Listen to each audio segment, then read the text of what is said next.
Hello everyone, welcome back to Into Sports. I'm your host Evan. Before I start, please click that subscribe button. 94% of you are not subscribed, so do me a favor and click subscribe. Anyways, the NBA has evolved into a game of finesse and shooting. It used to be about hard fouls and physical post play, but now teams are shooting nearly 40 threes a game. It's become a shooter's league.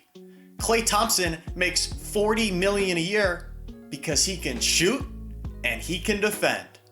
He rarely even dribbles. But because it's a shooter's league, he makes $40 million a year, and when last seen healthy, he was one of the 20 best players in the sport. But actually, the guy who just won Finals MVP, Giannis Antetokounmpo, shot 18% from three this postseason. So how did he score 50 in a title-clinching game? Pure physical ability and will. He attacked the cup relentlessly. He takes all of his 6'11", 245-pound frame with a 7'3" wingspan and charges the rim. Sometimes he starts at the top of the key, other times he starts in the high post, sometimes even at half court, playing point forward. But he gets downhill and nobody can stop him. Nobody can stand there and stop such force from getting to the basket. Giannis is a freight train. You know who else was initially a freight train when they entered the league? LeBron James. When he first entered the league, he shot 29% from three. He was a shooting liability, but he got to the rim at will. And then later in his career, he developed that jump shot. But now the league has a new freight train. Zion Williamson, 6'7", 285 with a 45-inch vertical. That doesn't even make a lick of sense, but I guess it's possible.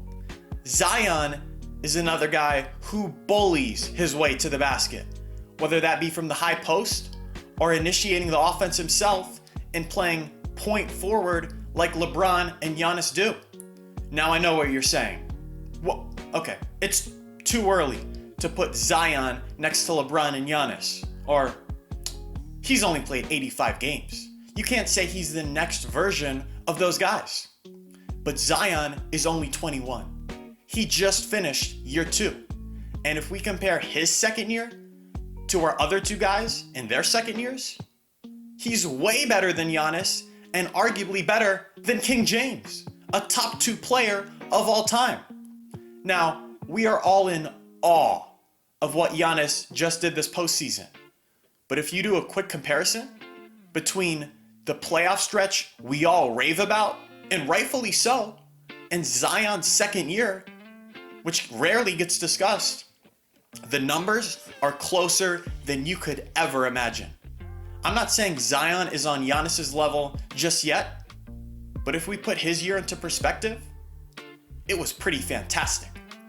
So clearly Zion has the potential to be the best player in the league someday. But this is the big thing. LeBron and Giannis, throughout their careers, have been two of the most criticized athletes we've ever seen.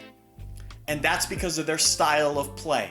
Many people have doubted their ability to win in the postseason. Former NBA center Ryan Hollins has said numerous times, you can't dunk your way through the playoffs. Well, Giannis just did. LeBron did in Miami. So if you are a physical freak, you don't have to abide to the fact that it's a shooter's league. When you're that unique, you can be the exception, not the rule. So Giannis's ability to dunk his way to a ring shows why Zion Williamson will be an absolute superstar. I'm no longer overly concerned with the fact that he's not a great shooter. I no longer think he will be restricted in the postseason by his style of play. Giannis just ended that narrative with his postseason run. So 2 months ago, if I saw a guy that was dominant in the regular season, but just shot 39% outside of 3 feet, I would say really good player, but he's going to be somewhat exposed come playoff time. But after watching the Greek Freak shoot just 36% outside of 3 feet and bully his way to a championship, it's pretty clear this young man, Zion Williamson, 21 years old, has no ceiling. And I expect him to not only be a top 5 player in the NBA in short order, but to someday lead his team on a dominant championship run.